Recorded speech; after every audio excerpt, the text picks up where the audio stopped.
Hey friends, Dr. Jeffrey Clark here. Got a lot of thoughts rolling in my head. I just wanted to pull out the camera, see if I could share some of them with you.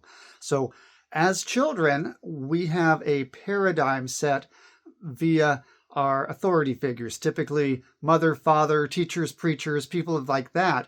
They tell us what to think, how to think it, not necessarily why to think it, but we're given this programming, and we go through life believing that, and that early zero, conception to age 5 area where that programming is really hardwired in our subconscious, and sometimes that messes us up, and that's where I do my one-on-one coaching, working with people toward success, toward eliminating stress, eliminating anxiety, moving forward in life, having more of what we want. And I also work with people as a wellness doctor of what we call biohacking. And biohacking is just a term that's thrown around via social media. People like other trainers, fitness people, nutritionists, where we change our nutrition, we change our level of fitness, we work on our emotional fitness, we think in different terms. So we think of success and positivity,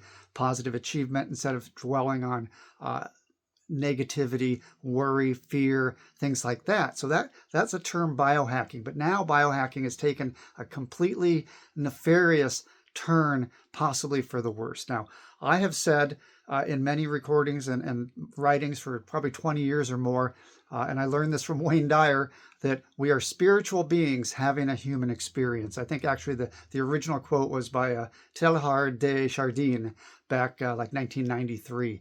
But we are spiritual beings having a human experience. So think of that.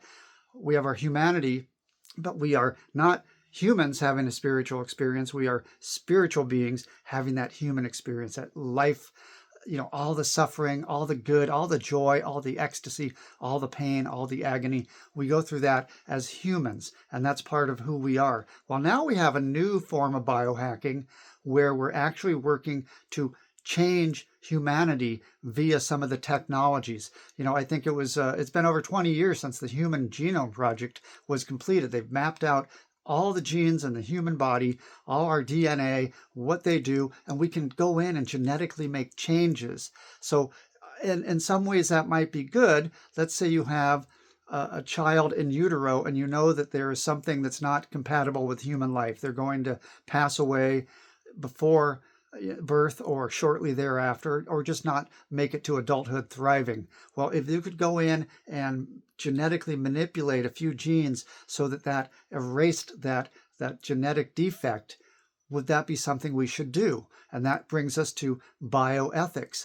But we now have this increase in technology, and bear in mind, I'm in the United States. Most of my listeners are in the United States. We have many in Canada, several in Europe, but kind of the Western world. Well, there's places, China, etc., where they can do things that maybe aren't as legal, and certainly they don't have to worry about some of the ethical considerations when they're doing some of these experiments. But we have artificial intelligence, and I'm not talking about Chat GPT and things that you can get on your smartphone. I'm talking about hardcore artificial intelligence where they're really mapping out the human brain.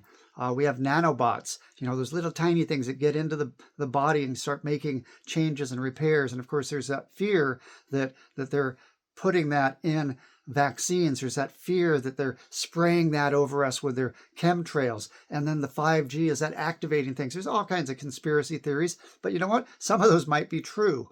And then we have people from, 150 years ago, Friedrich Nietzsche, when he proposed that God is dead and that we can create a super race, a species of overhumans.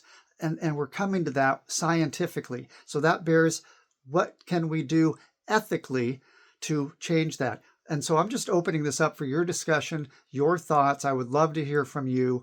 These things roll around my head. I'd love to be just sitting down over a drink or something and sharing that with you live. But here we are on video. So let me know your thoughts on bioethics, on changing the human genome, on life extension artificially, and where that sits in the grand scheme of things.